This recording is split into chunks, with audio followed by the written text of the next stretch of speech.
Good afternoon. I'm Stephen Noerper, Senior Director for Policy at the Korea Society. Welcome to this Korea Society event. We're delighted to have you. And today we will be discussing the rise of anti-Chinese sentiments on the Korean Peninsula.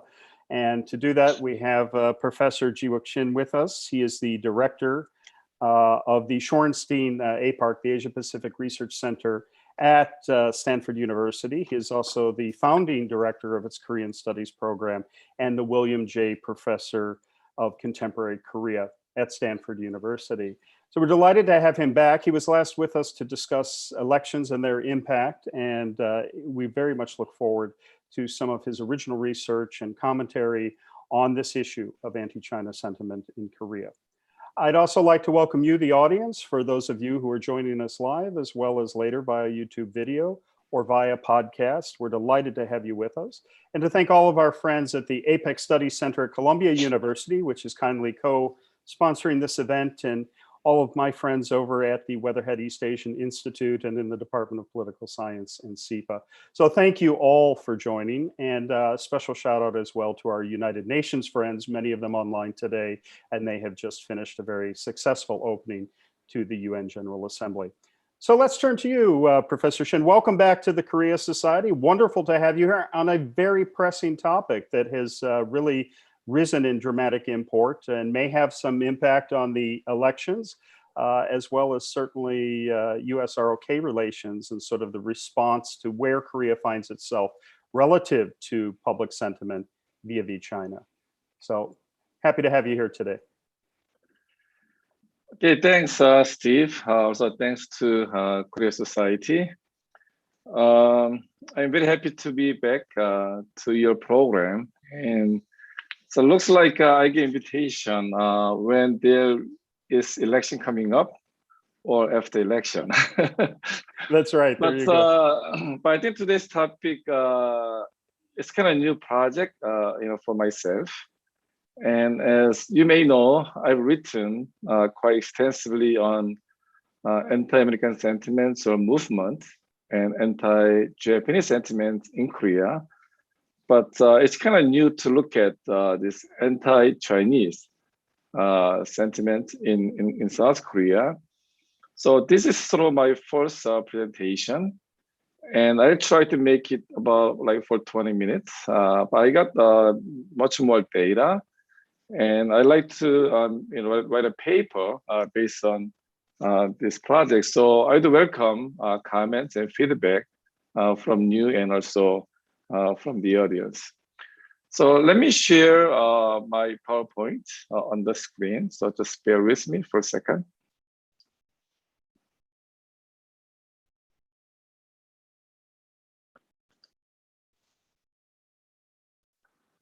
Okay, do you see on the screen? Okay.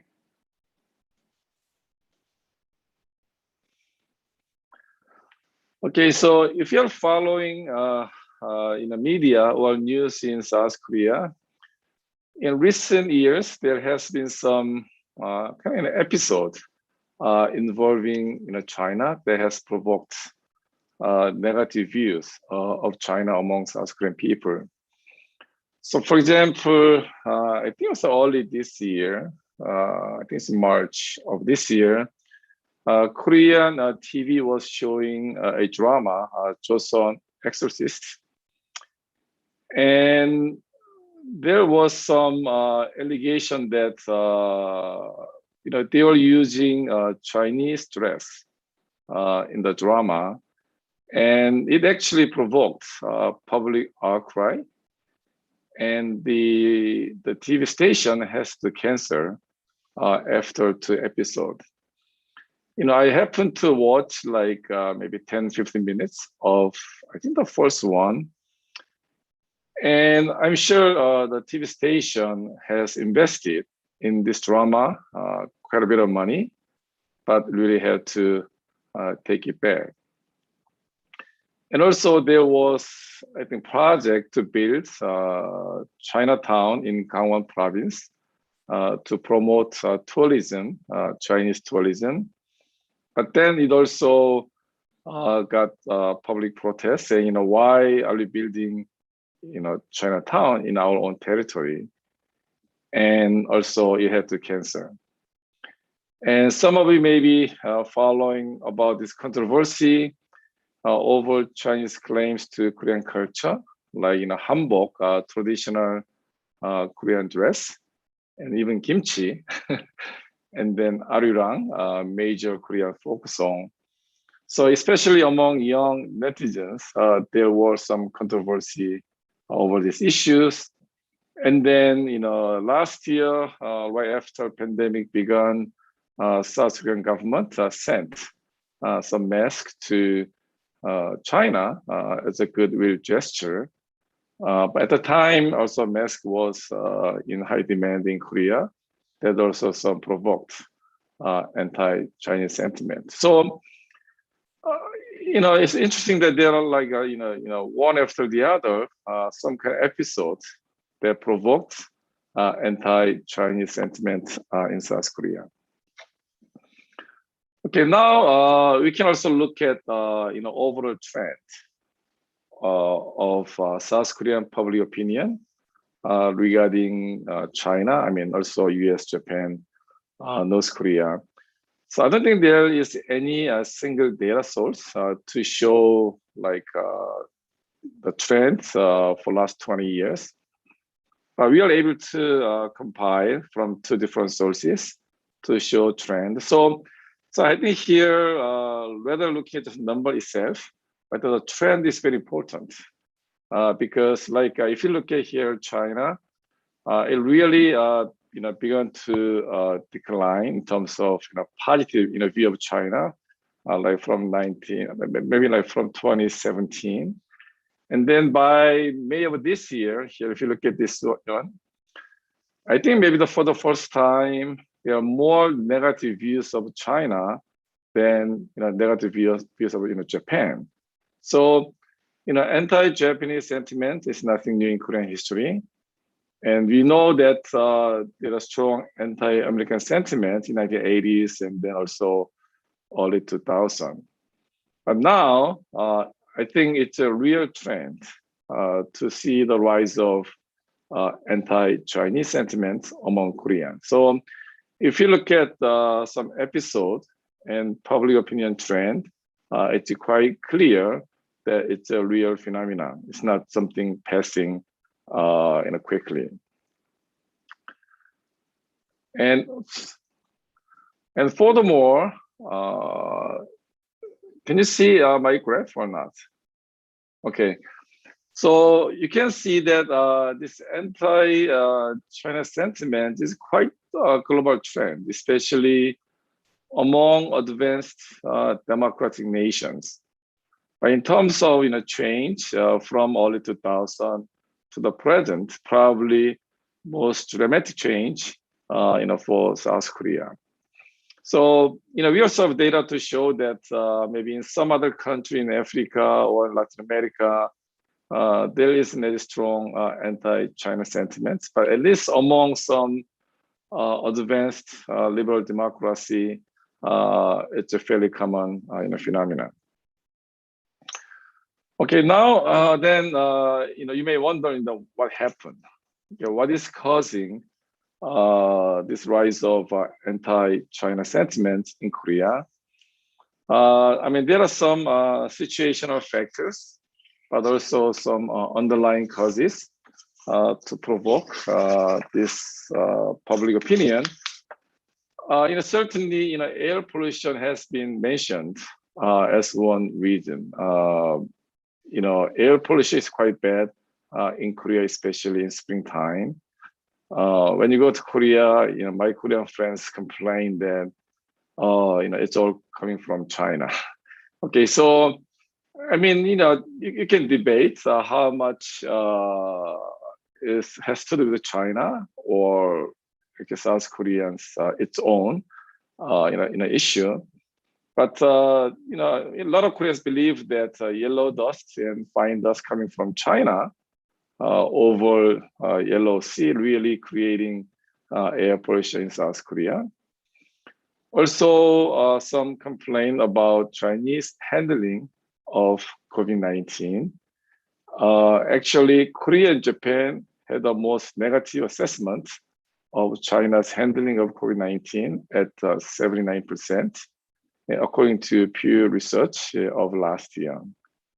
And then I mentioned about sending masks to China early days of pandemic. But also there are economic issues. I think especially Chinese economic retaliation over deployment of THAAD in South Korea towards end of Park Geun-hye government and early years of Moon Jae-in government. I think that was, in my view, turning point in provoking negative, views of China among the Korean public. Also, there are some, frequent tensions over fishing in Yellow Sea. And I think overall US-China trade war also impacting South Korean attitude. So in a sense, this is not really new. But one thing really interesting is about South Korean attitude toward China in terms of political and human rights issues. I think this is something fairly new, and especially young people. Okay, I'll come back to this issue, but especially young people, they are very concerned. They are very unhappy with Chinese handling of Taiwan, Hong Kong, all the protests in democracy in Hong Kong and human rights violation in Xinjiang and Tibet and so on. And then unlike people in other countries, now Korean public view of Xi Jinping, the Chinese leader, has become quite negative. So actually of 12 countries polled by Pew this year, Korea had the most dramatic increase in negative opinion over the past 6 years, from 37% in 2014 to 84% this year. It's a really big increase. So I think this has a lot of implication politically and also foreign policy. We shall come back toward the end of my talk. And then also ongoing historical and cultural issues. I think some of you may remember that the big controversy between China and South Korea over Northeast Asia project almost 20 years ago. Basically saying that, Goguryeo, I mean, in Korean history, Goguryeo is one of three kingdoms. It's a very important part of Korean national history, but then the project claims Goguryeo part of China. So that's going back to early 2000, but also more lately, about origins of kimchi and hanbok and so on. So I think on the right side, I show the relationship between negative view of China and Chinese handling of freedom and human rights of its people. There's a high correlation, like 0.86. And I think Korea is not an exception to this global trend. Okay, so I think this is probably the most interesting, factor right now. So who is the most vocal?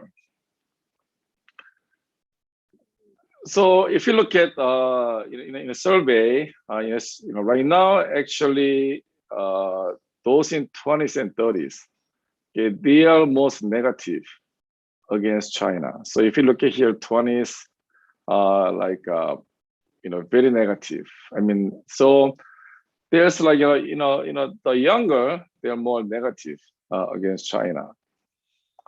So I think we can discuss maybe why, what's going on. I think my view is that they grew up with liberal democratic values. So when they were born, Korea became already advanced liberal democracy. For them, it's very hard to accept authoritarian communist China, especially it's a handling of, once again, Taiwan, Tibet, or Hong Kong issues and so on. So oftentimes we talked about 586 activists who led anti-American movement in 1980s. I think they were much more nationalistic, and they are quite sympathetic to China. I still remember that, some of my friends, they are reading, Maoism, right? So I think, now they are in power, especially they are core power elite for Moon Jae-in government. But I think now those young people in 20s and 30s, they are very different from those progressive, power elite, of the current government. And also, a lot of social media. Certainly, young people, they are using social media, very actively. So I mentioned about this protest against building Chinatown in Gangwon province. Here you can say, I know it is not normal to push for historical sites and to build a Chinatown. I sincerely hope that the Chinese don't come to Korea. I mean, Korea is trying to attract Chinese tourists, right? Because they are a big customer for Korean tourist industry.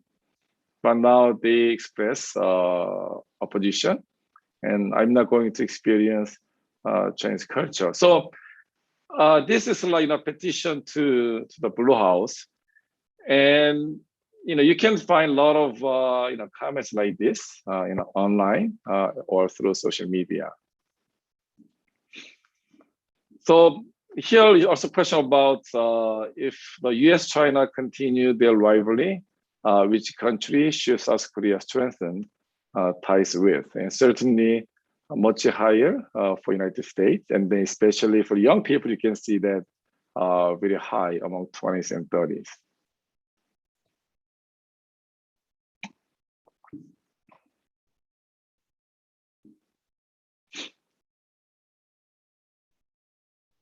Okay, so if you compare Korea to other countries, once again, only in South Korea do young people have a more unfavorable view of China than those ages 50s or older. So I think in that sense, South Korea is quite unique compared to other advanced liberal democracies. So here, let me briefly make comments comparing anti-Chinese to anti-American and anti-Japanese sentiments.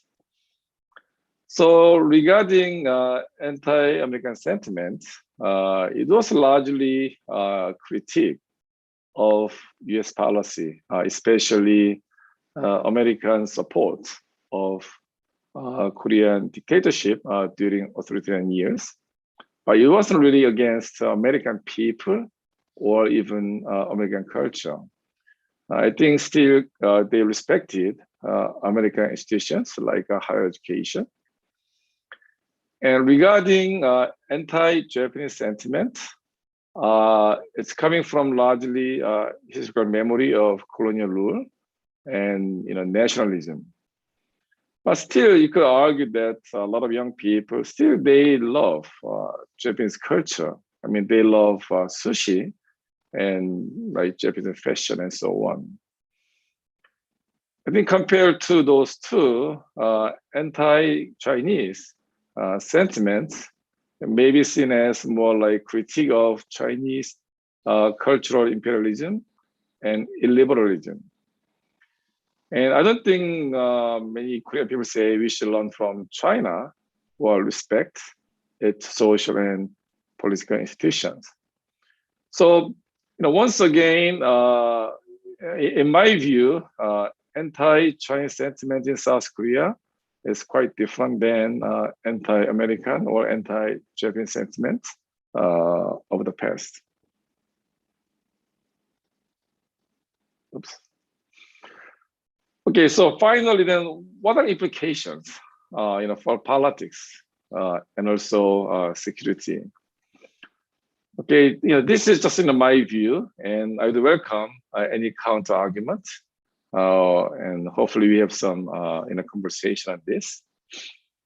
So one question is it kind of there's a view of 2002, okay, when anti-American sentiment swept presidential election, and that actually some people saying that helped to elect Roh Moo-hyun as president. And then if anti-Chinese sentiment would help or influence Korean upcoming election, it might be in favor of the conservative. And actually, some people like Yoon Suk-yeol earlier sort of expressed a very negative view of China, probably understanding this public sentiment. But still, many people believe that, just like United States, foreign policy is still limited in terms of its impact on the election. So I think this is something I like to watch quite closely, whether this anti-China issue will become any issue at all in the upcoming election. So in this context, it's quite interesting to look at or look back the joint statement that President Moon Jae-in announced after his summit with Biden in May of this year in Washington, D.C. Because maybe some of you, just like myself, we are quite surprised how pro-American that was. So certainly the summit went very well. And in my own view, Biden got pretty much what he wanted from Moon Jae-in. I mean, they even mentioned about, human rights issue and, even Taiwan. So some of us were wondering what happened to, President Moon Jae-in, because he has been seen as pro-China. Then did it really change or something happened? So one interesting hypothesis, okay, this is not confirmed because I didn't have a chance to talk to President Moon Jae-in, but then probably, facing, election next spring, the ruling party and government, they may now understand public sentiment, okay, which is quite anti-China. So somehow they are trying to, accommodate or address in some way politically. But once again, this is a hypothesis, it's not confirmed. So if you push this argument any further, so once again, those in 20 and 30s, they are most anti-Chinese. They were big supporter for Lee Jun-suk. I think some of you may know that he is American educated. I think he's only like mid-30s. He became the head of a major opposition party. I think it's a big, big news for Korean political history, because Korea in many ways is still quite conservative politically, and then they are able to elect mid-30 leader to head a major opposition party. And I think he got very strong support from 20s and 30s. And actually among the leading candidates, I think Hong Jun-pyo of opposition party is most popular among young people as of now. And then they are all pro-alliance.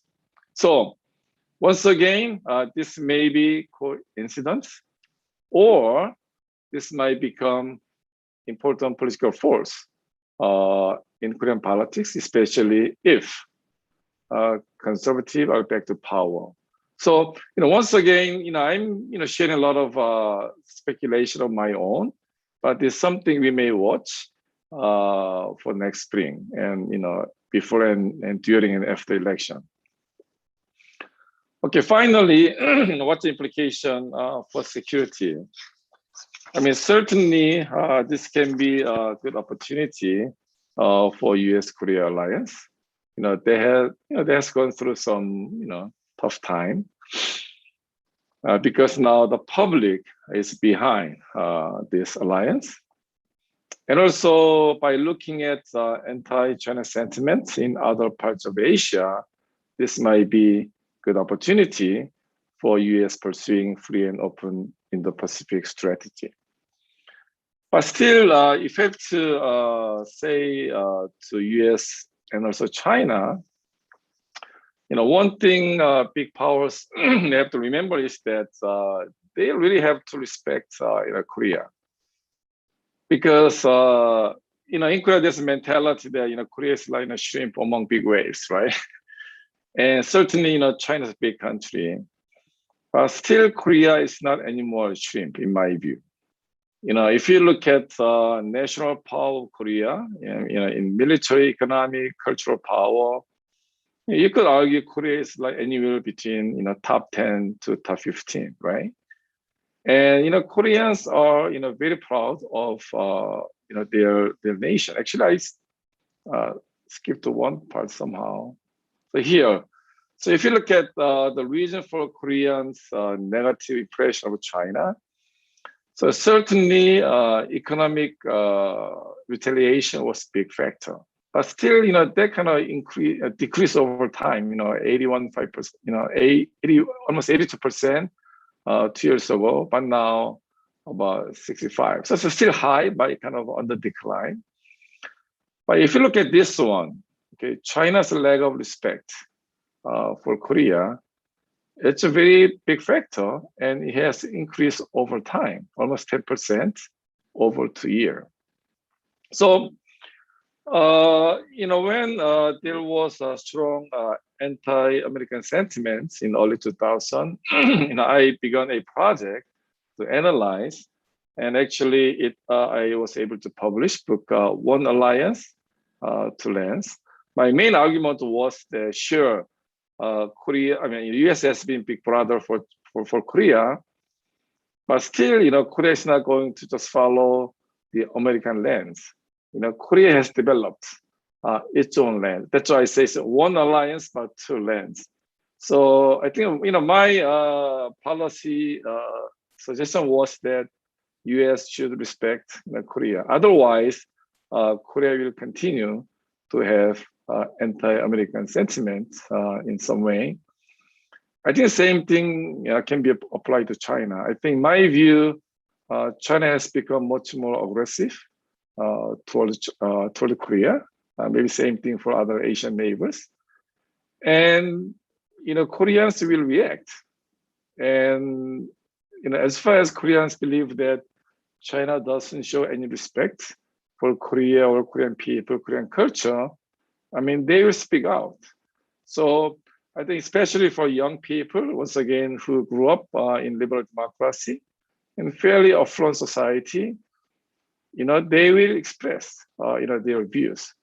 So, that's why it has a lot of implication for US and China, especially if they really wanted to,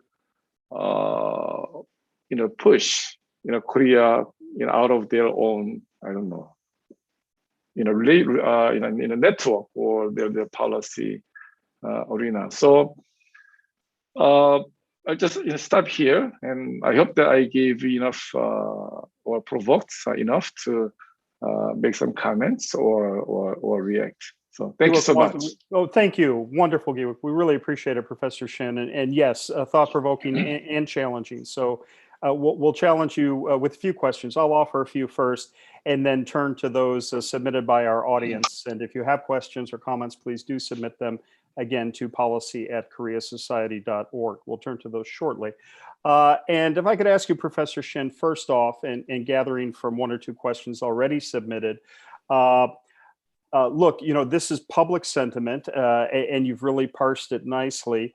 However, what's been brought up by some of our New York observers and others is, look, the financial interdependence is quite large, in that the economics, with China being the largest trading partner for Korea, dictate. And so how do you reconcile public sentiment with those economic realities?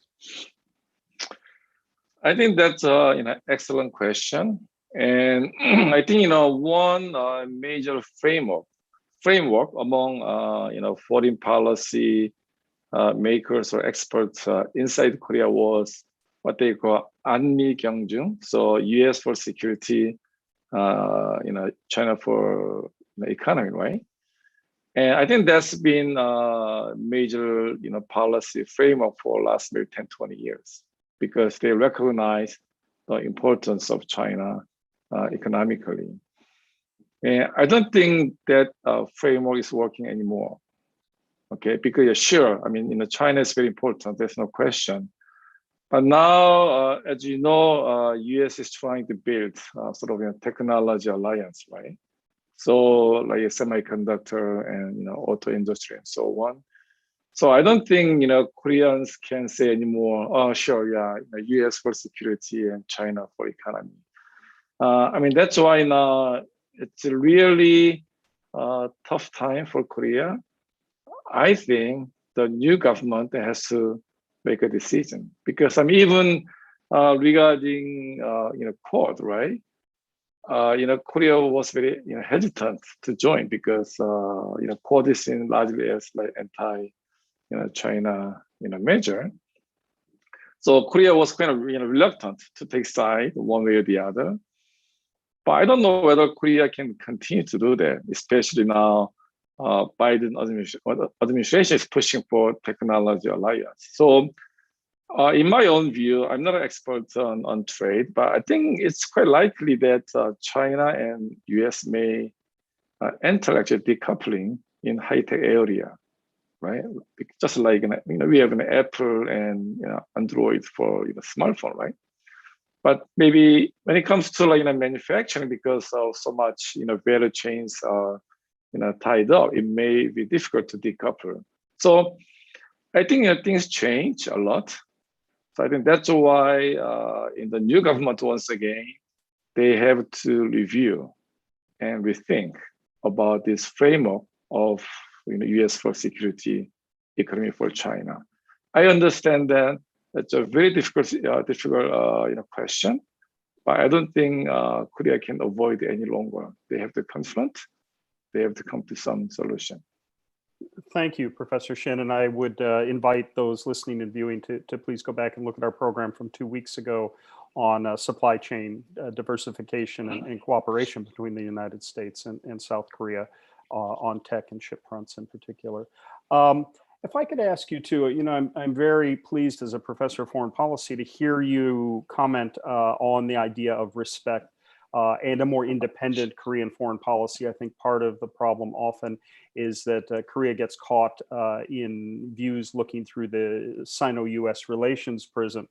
And I think with this program, are effectively turning that on its head and saying, look, Korea has its priorities. It has its own national priorities and nationalistic tendencies. And that respect is an essential part of that, both on the part of China and, as you point out, the United States, to build a more durable relationship with Korea. I'm wondering, really how do you see that? A lot of the talk in the broader security community too often is about something of a pendulum effect. It's a term I've never been comfortable with. But how do you see the evolution of a more independent Korean foreign policy and orientation, and one that is based more in national identity, which obviously could have implications for integration and eventually unification in terms of a common orientation of South Korea and North Korea, or a united Korea outward, and where that sits relative to rising nationalisms in Northeast Asia? Right. So I think that raises really big, important question, because we also cannot overlook the presence of North Korea, right? So you mentioned about unification, and I think among young people, I don't think they are eager to have unification. And now some people even saying that now finally South Korea developing its own South Korean identity. So if you look at Germany during division, I mean they were developing West German and East German identity. But in Korea, until now we are seeing just like in Korean identity, either north or south. But now I think young people in South Korea, they think they are quite different than North Koreans, politically, economically, culturally, and so on. So I think that's one element in terms of national identity. So I think and also right now the relationship between ROK and Japan is really bad. And my view has been that Korea and Japan share strategic interest. Probably Korea shares the most strategic interest with Japan, right, in dealing with US and also China and North Korea. So I think my point is that besides my comments on China, United States earlier, about North Korea and about Japan, I think Korea really needs to do more comprehensive review and rethinking about their identity and their foreign policy strategy, because certainly when Cold War ended, right? Korea normalized relations with Russia, China, right? So their policy changed a lot, and then Kim Dae-jung pursued sunshine policy toward North Korea. So that kind of reconciliation approach, and then understanding China as more opportunity, that has been main thinking over the last 20 years or 30 years. And now Korea may enter a critical juncture that they may have to reconsider their strategy over the last 20, 30 years. And certainly it's a big challenge. I'm not saying it's an easy one. It's a big one, but it's very crucial and something they cannot avoid anymore. They have to confront. I'll get back to that in just a moment with a question from the audience. But I did want to finish with one last of my own, which is, you point wonderfully to the youth demographic and certainly what that changing component might mean for public sentiment on the Korean Peninsula. And it does tack with a more independent lean as well. And something that came up in a conversation with diplomats recently was the amount of Kpop that has been invoked in opposition in places like Taiwan, in Hong Kong, in Bangkok, in Indonesia, in Jakarta, where Kpop has been employed. And as one of the diplomats pointed out, where one of the Korean songs from the democratic movement actually figured into a Hong Kong protest that he saw some clips of. So the role of Korea as a democratic harbinger has really increased in importance. And it seems that this youth demographic is moving in that direction, what you call an objection to a liberalism. So I'm wondering if you could say a bit more in terms of the exemplar effect of South Korea at a time when democracy is under challenge and when most of that concern really is directed toward China and a very alternate system.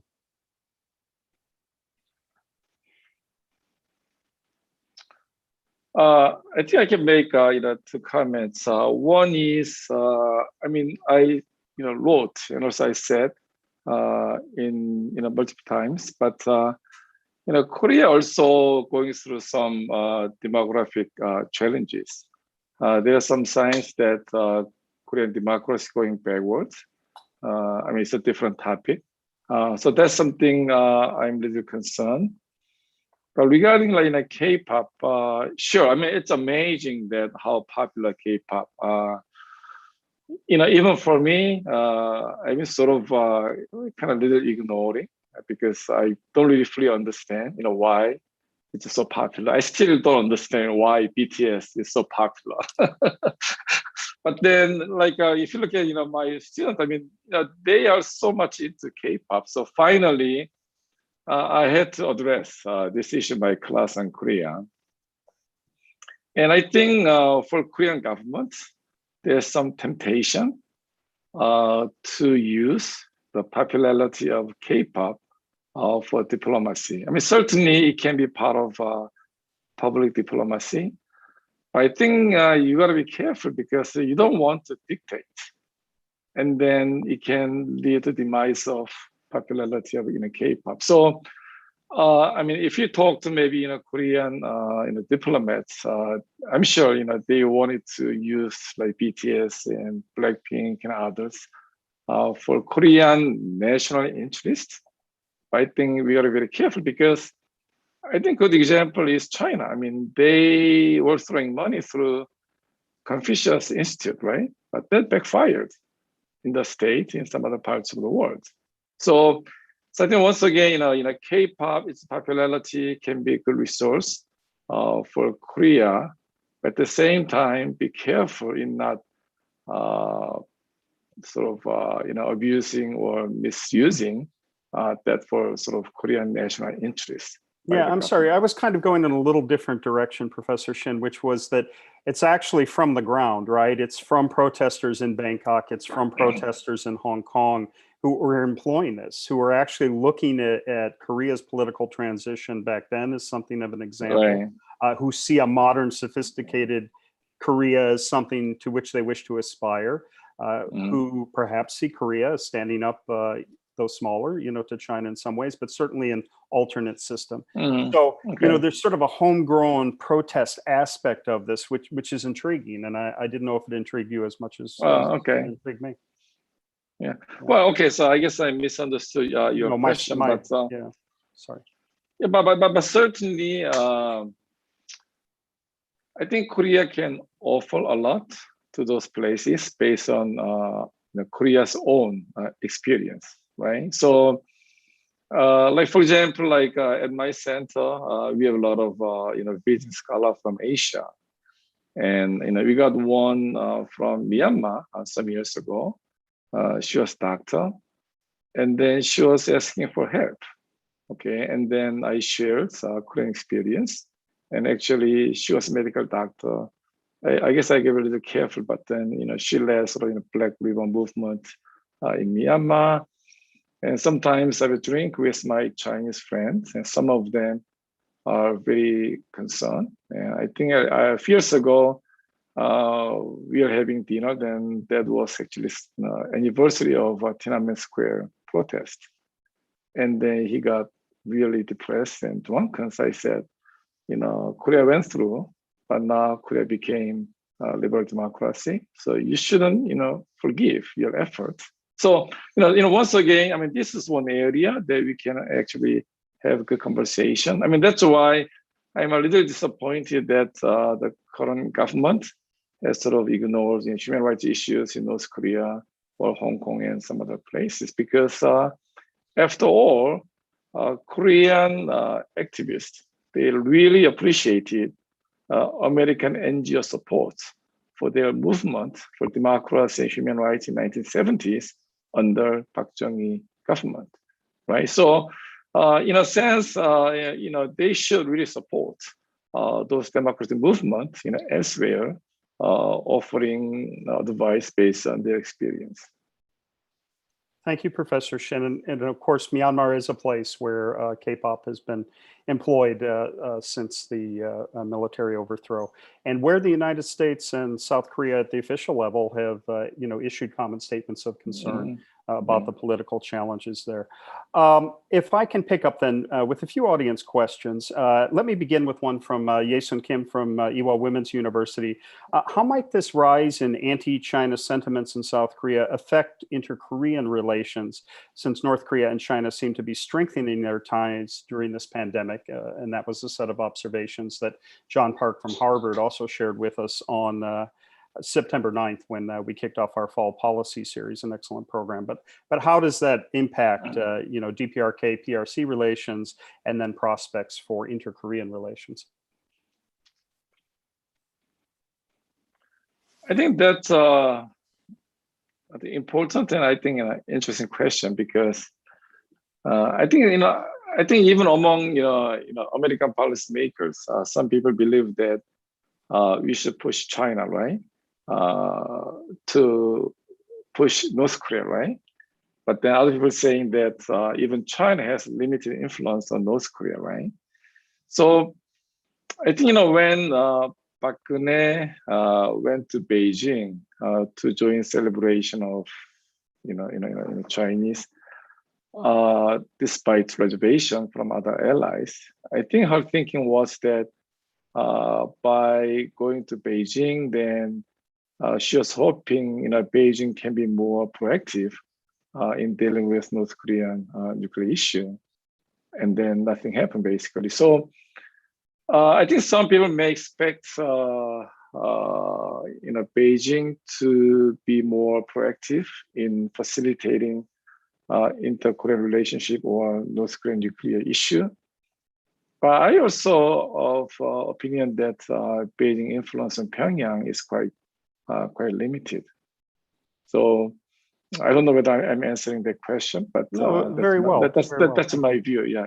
Yeah, thank you. A question from Sarah Santana from our co-sponsor, the APEC Studies Center at Columbia University. What impact is the relationship between China and South Korea having on the relationship between South Korea and Japan? And if I can just add, is there a push effect? Is the rising negative sentiment towards China then making it easier, in fact, to maybe get out of this morass with Japan and strike at some of the common areas for cooperation that you've referred to that are supported by some of the cultural affiliation among young people, et cetera, but to get that Japan-Korea relationship back on track? I guess we get a lot of interesting questions then. So my view is that maybe US-China relations may affect, South Korea-China relations may affect South Korea-US relationship. Okay, so as Koreans become more anti-China, they might be more sympathetic to the alliance. But regarding relations with Japan, I'm not sure there's any direct impact or link, because I think issues are somewhat different. And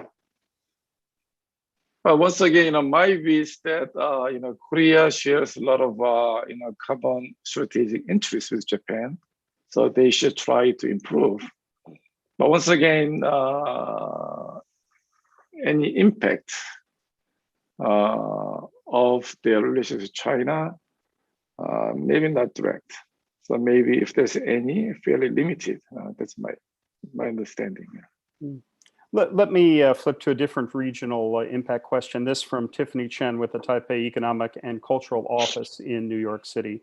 And the question is about affinity and sympathy toward Taiwan on behalf of South Korea. Given China's brazen aggressive actions toward Taiwan, do you think there's an interesting and increasing sympathy for Taiwan's situation in South Korea? And you and I were discussing before the program today that the sorties of over 60 aircraft last weekend into Taiwanese airspace has really raised, unfortunately, a tremendous level of concern. And we heard Taiwan's defense minister make mention, I think just yesterday, that it's the most pressing security challenge Taiwan's faced in 40 years. So how is that playing in South Korea? And I know that we've talked about it in terms of young people and popular sentiment, but do you think there'll be an official lean in the direction of Taiwan? I think they may reinforce South Korean concern that China can be a threat to security in toward the Korean Peninsula, maybe in Northeast Asia as a whole. Okay, so certainly it doesn't bode very well for Korean public in terms of Chinese threat or aggression towards Taiwan. But having said that, I don't think Koreans by and large have any big interest in Taiwan per se. It's more like their concern or perception about Chinese threat or possible threat to Korean or East Asian security issues, but not Taiwan per se. So certainly, Koreans are following news on, once again, Taiwan, Hong Kong and Xinjiang and Tibet and so on. But I don't think Koreans has any huge interest in Taiwan per se. Let me extend a question from a Chinese member of our audience. Xiaoling Lu asked, do you think that part of the reason why Koreans in their 20s and 30s hold particularly negative views against China is that they grew up in a period when China really emerged as a regional and global superpower and started to adopt a more assertive foreign policy? So we've talked about the cultural determinants and some of the cultural insult, but do you feel that that more aggressive Chinese stance, and we've seen that increase over Xi Jinping's consolidation here, does that affect young people's thinking, and do they see China as a more aggressive neighbor? Absolutely. I mean, that was one of my points, because of importance of China to Korean economy. I think for a long time, China has been seen as like opportunity, right? So that's why some people went to China to learn Chinese. They set up business inside China or investment, and also they are trading with China and so on. So, I mean, certainly in terms of trading economy, once again, still very important. And I think probably those in 40s and 50s, they very well recognize such value. I think for young people, once again, they are more unhappy with sort of aggressive Chinese policy or some actions toward Korea. Not only cultural issues, but I think also economic retaliation, and once again their perception that China doesn't respect Korea or Koreans or Korean culture or Korean history. So they're really backfired. That's why I was saying that China needs to be a little more careful in dealing with neighbor like Korea. So once again, Korea is no match to China in terms of overall power, but still, Korea is not small shrimp anymore. So they speak out, they stand up. So just like I said to Americans, I think Chinese really need to respect Korean culture, history, maybe their attitude. So that way, I hope that they can build a better relationship. So, I mean, obviously, it's so bad that now there's strong anti-Chinese sentiment among Korean. I wish it didn't happen. So I'm not advocating that Koreans should speak up, but what I'm saying is that in order to be a global leader, I mean, in order for China to be a regional or a global leader, I think they should be more respectable to its neighbors like Korea. No, I'm glad you said that. In the team meeting yesterday, somebody asked, is this an anti-China program? And I said, no, absolutely not. But this is a program about anti-China sentiments in Korea and the very real political, social, and cultural implications of that. If I can pick up, though, there on your final point and related to the discussion we've had about more independent foreign policy, a very pointed question, and I think members of the media listening will be interested in this as well. This is from Yeonjin Kim from Binghamton University. Is South Korea's success in launching an SLBM a game changer in its relationship with China? On the day when China's foreign minister, that's Wang Yi, visited South Korea, both North and South Korea tested their missiles hours apart from each other. What do you think about the event, and how does that play into Chinese mindset and reaction?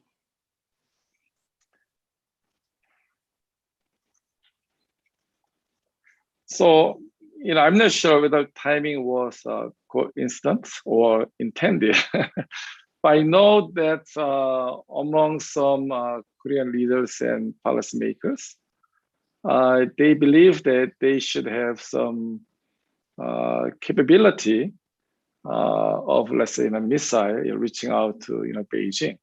Okay, I think they just got their wish, a few months ago from United States, because now they're allowed to develop more mid-range missiles. So certainly, especially among those conservative and hardliners in South Korean military or foreign policy, I mean, they really wanted to have some measure of deterrence against China. So Once again, the timing is very interesting, as you point out. Whether it was a coincidence or planned, that I don't know. I have no idea. I have no inside information.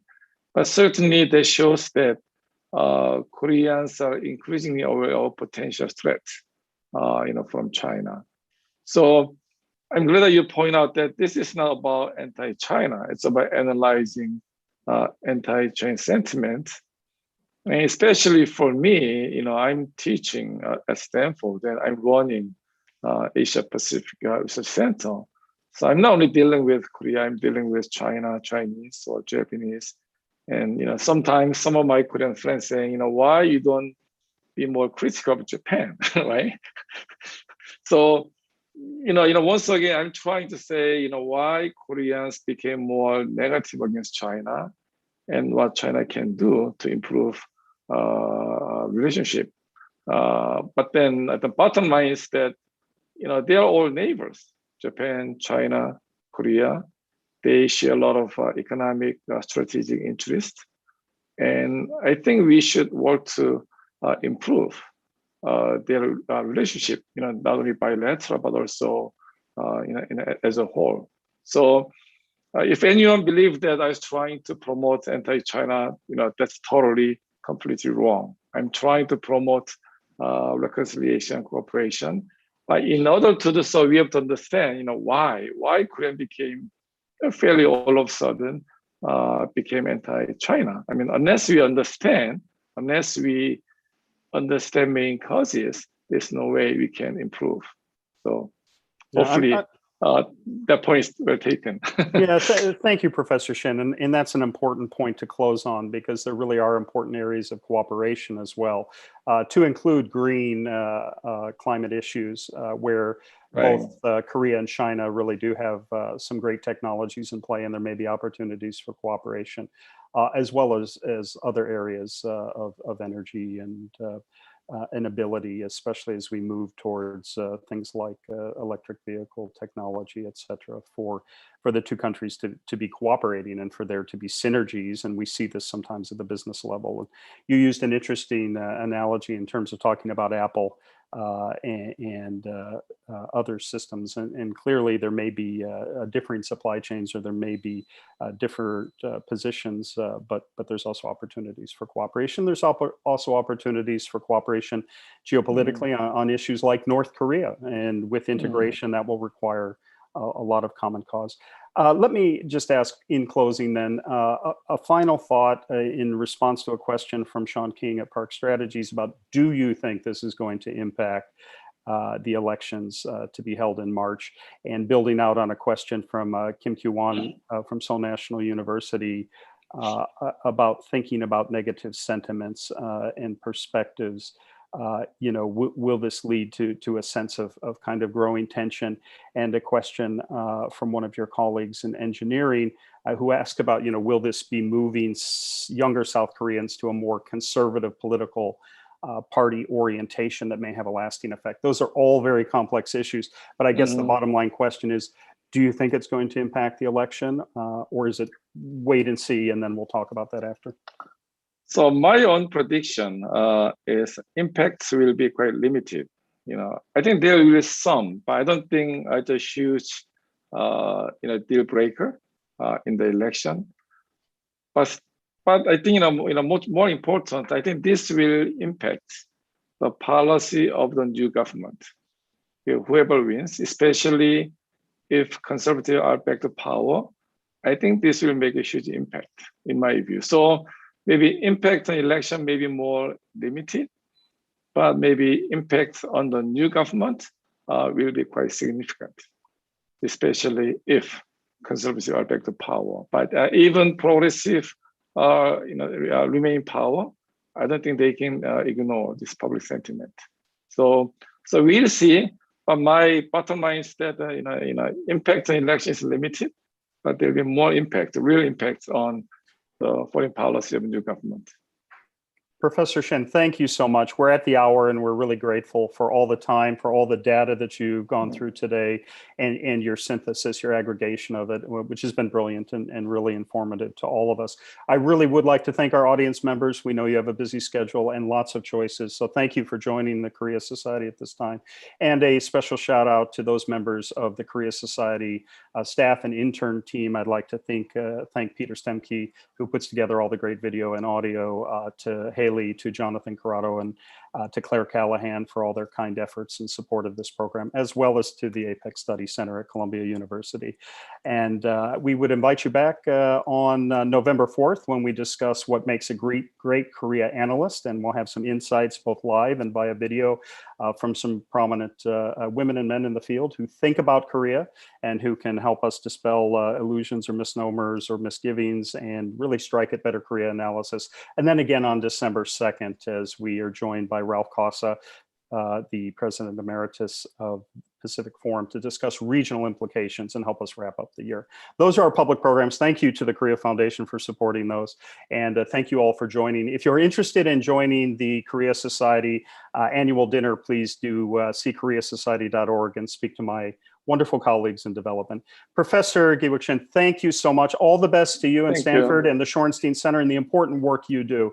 And we are humbled and flattered to always have you with us. Thanks so much. Stay healthy. Stay well. Thank you so much. Thank Bye. you. Bye-bye.